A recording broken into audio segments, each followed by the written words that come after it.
लोकसभा का चुनाव है और इस समय हम हैं गुना संसदीय क्षेत्र से। केंद्रीय मंत्री ज्योतिरादित्य सिंधिया जहां से प्रत्याशी हैं और ये अपना उनका पुराना क्षेत्र रहा है। पिछले कुछ दिनों से लगातार हम देख रहे हैं कि केंद्र की योजना हो या फिर सिंधिया परिवार का रिश्ता गुना शिवपुरी से, वो रिश्ता कितना महत्वपूर्ण है और योजनाएं लोगों के लिए कितनी बड़ी उपलब्धि में बात करता हूं ज्योतिरादित्य सिंधिया जी से खुद ही। सिंधिया जी, मैं ये जानना चाह रहा हूं कि मैं देख रहा हूं लगातार पिछले 2 दिन से आपको देख रहा हूं, महानारिमन जी को देख रहा हूं। आप क्या लग रहा है इस समय पूरे क्षेत्र की अगर बात करते हैं तो पूरे प्रदेश में, पूरे देश में? देखिए, ये स्पष्ट हो चुका है कि देश को अगर एक विकसित देश बनाना है, देश को अगर एक आत्मनिर्भर देश बनाना है, देश को अगर एक विश्व गुरु बनाना है, तो एक ही नेतृत्व है जो इन तीनों चीज़ों को संभव करा सकता है, और वो नेतृत्व है प्रधानमंत्री नरेंद्र मोदी जी। उन्होंने 10 साल में जो चमत्कार करके दिखाया है, और चमत्कार से कम नहीं है। ये पुल, बाय द वे, मैं आपको बताना चाहता हूँ, ये पुल 5 करोड़ का मैंने बनवाया था। यहाँ पहले कुनो नदी से पूरी पानी आती थी और सीधे इस गड्ढे के अंदर चली जाती थी और सारे पशु वशु सब बह जाते थे, और वर्षा ऋतु में ये पूरा क्षेत्र कट जाता था, कोलारस से भी और बमोरी से भी। 5 करोड़ का पुल हम लोग ने बनवाया, आज आवागमन की सुविधा हो पाई। ये जो सड़क आप देख रहे हैं, ये सड़क मैंने बनवाई है, नहीं तो ये ग्रामीण आदिवासी इलाका मेन बदरवास से पूर्ण रूप से कट जाता था। सारे बिजली के खंभे क्षेत्र में, एक एक गांव में, एक एक टपरिए पे, एक एक चक पे लाइट पहुंचाने का काम मैंने करवाया था। तो आज जो ये संबंध है क्षेत्र के मेरे जनता नहीं, मेरे परिजनों के साथ, वही संबंध मुझे सबसे बड़ी ऊर्जा देती है, और उसी संबंध को मजबूत करने के लिए विकास और प्रगति के सफ़र पर निरंतर मैं अग्रसर होने की कोशिश करता हूँ। और जहाँ तक केंद्र सरकार है, मैं मानता हूँ कि प्रधानमंत्री जी की जो ज़बरदस्त योजना है, और करिश्मा से कम नहीं है, 80 करोड़ लोगों को अनाज मुफ्त दिलवाना, 3 करोड़ घर, 4 करोड़ घर 10 साल में बनवाना, 30 करोड़ लोगों को आयुष्मान कार्ड दिलवाना, 10 करोड़ महिलाओं को उज्ज्वला योजना दिलवाना, 11 करोड़ किसानों को किसान सम्मान निधि दिलवाना, 1 करोड़ महिलाओं को लखपति दीदी बनाना, ये कोई करिश्मा से कम नहीं है। 65 वर्ष में जो नहीं हो पाया, वो प्रधानमंत्री जी ने चमत्कार करके 10 वर्ष में करके दिखाया। प्रधानमंत्री जी ग्वालियर आए, तब भी हमने उनके भाषण को सुना।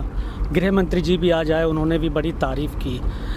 मतलब आपके पास जो मंत्रालय था उसमें आपने एक बेहतर परफॉर्मेंस किया, हिस्टोरिकल, इतनी बड़ी जल्दी देश में इतनी एयरपोर्ट बनाना। आने वाले दिनों में उम्मीद की जा रही है कि आपकी सरकार बने, आप बड़े मतों से जीते हैं, लोग भी कह रहे हैं, आप भी उम्मीद कर रहे हैं। कोई और बड़ी जिम्मेदारी मिलती है तो क्या सबसे बड़ा उद्देश्य रहेगा मध्य प्रदेश और देश के लिए? देखिए, मैं कभी अगर और मगर का जवाब नहीं देता। मेरा सफ़र और मेरा लक्ष्य साफ है, निर्धारित है, और वो लक्ष्य है जनसेवा का, वो लक्ष्य है विकास का, वो लक्ष्य है प्रगति का।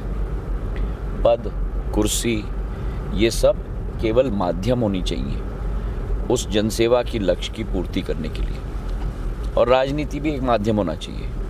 राजनीति अपने आप में एक अंत नहीं होना चाहिए, अंत ज़्यादा महान होना चाहिए, और वो महान अंत इस परिवार के लिए, मेरी दादी राजमाता साहब के लिए, मेरे पूज्य पिताजी के लिए, मेरे लिए विकास, प्रगति और जनसेवा सदैव रही है। प्रधानमंत्री जी लगातार विकसित भारत की भी बात कर रहे हैं। आप भी मध्य प्रदेश में जहाँ जहाँ आप जाते हैं कार्यक्रम होते हैं, प्रदेश के उत्थान, विकास और सामाजिक सरोकार की बात कर रहे हैं। आप मध्य प्रदेश की ही अगर हम बात करें सिंधिया जी, तो आने वाला भविष्य क्या है मध्य प्रदेश का, कैसा रहने वाला है? आने वाला भविष्य के लिए आप मध्य प्रदेश की अतीत पिछले 18 वर्ष और उसके पहले 50 वर्ष का विश्लेषण करिए।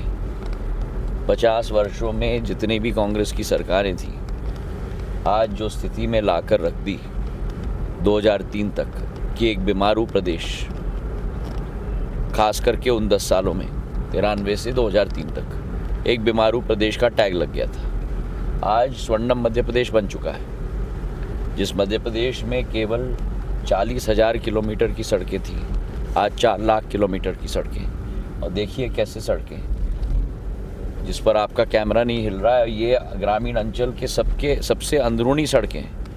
भदरवास से, कोलारस से, शिवपुरी से, ग्वालियर से, गुना तक और देवास तक हाईवे आपने 6 लेन का देखा है जो मैंने बनवाया 6000 करोड़ का। और वही स्थिति सिंचाई में है, जहाँ 6.5 लाख हेक्टेयर 60 साल 65 साल कांग्रेस की सरकारें में बन पाई सिंचाई के साधन। 18 साल बीजेपी की सरकार में 47 लाख हेक्टेयर भूमि सिंचित हुई। कृषि उत्पादन का दर देश में सबसे अग्रसर पथ पर मध्य प्रदेश चला है उन 18 वर्षों में। और वहीं ऊर्जा के साधन, जहां बिजली नहीं होती थी, लट्टू नहीं जलती थी, 5600 मेगावाट केवल थी, वहां 25,000 मेगावाट आज आ चुका है। तो एक विशाल परिवर्तन मध्य प्रदेश में भी भारतीय जनता पार्टी ने लाया है। भारतीय जनता पार्टी की सोच और विचारधारा सुशासन, विकास, प्रगति और जनसेवा। और मैं मानता हूं कि इसी से प्रदेश का विकास हुआ है और इसी से देश का विकास हुआ है प्रधानमंत्री जी के नेतृत्व में। आज डबल इंजन की सरकार है और उस डबल इंजन की सरकार का फल हर मध्य प्रदेश के 9 करोड़ वासी को मिल रहा है। 2 बड़ी योजनाएं मध्य प्रदेश में, लाडली बहना योजना और केंद्र सरकार की किसान सम्मान निधि, आपने भाषणों में भी बात की। बीजेपी के बीच में कुछ समय के लिए कांग्रेस की सरकार आई, आपने कहा कि अगर बीजेपी की सरकार नहीं होती तो ये पैसा कहीं और डाइवर्ट हो जाता, कहाँ चला जाता?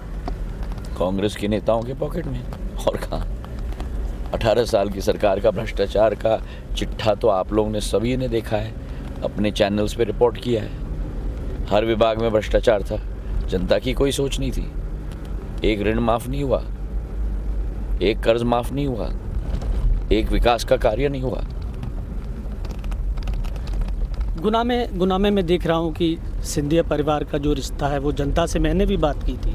लोग राजमाता से लेके कैलाशवासी माधवराव सिंधिया फिर आपसे एक अटूट रिश्ते की बात करते हैं। ये रिश्ता कितनी मजबूती के साथ आगे जाने वाला है? ये तो हमारा परिश्रम और जनता का आशीर्वाद और जनता का लगाव तय करेगा। मेरी संपूर्ण शरीर का एक एक नस और एक एक रोम क्षेत्र के लिए समर्पित है, विकास के लिए समर्पित है और प्रगति के लिए समर्पित है। और मैं कहता हूँ कि मेरा परिवार केवल मेरी माता, मेरी पत्नी, मेरे बेटे और मेरी बेटी तक सीमित नहीं है। समूचा अंचल का एक एक नागरिक मेरा परिवार का सदस्य है और उसी भावना के साथ मैं जनसेवा में लगा हूँ। बहुत बहुत धन्यवाद। बिल्कुल आदित्य से है, लेकिन जो उपलब्धि रही है केंद्र सरकार की, प्रधानमंत्री नरेंद्र मोदी से लेकर मध्य प्रदेश सरकार की, वो जनता को तो दिखाई दे ही रही है। अब फैसला देखिए आम लोगों को करना है, क्योंकि 7 तारीख को मतदान है मध्य प्रदेश में और कोशिश करें लोग एक अच्छे प्रतिनिधि को चुनने की, तभी इस लोकतंत्र का पर्व साकार होगा। विनोद शर्मा, न्यूज़ नेशन, गुना।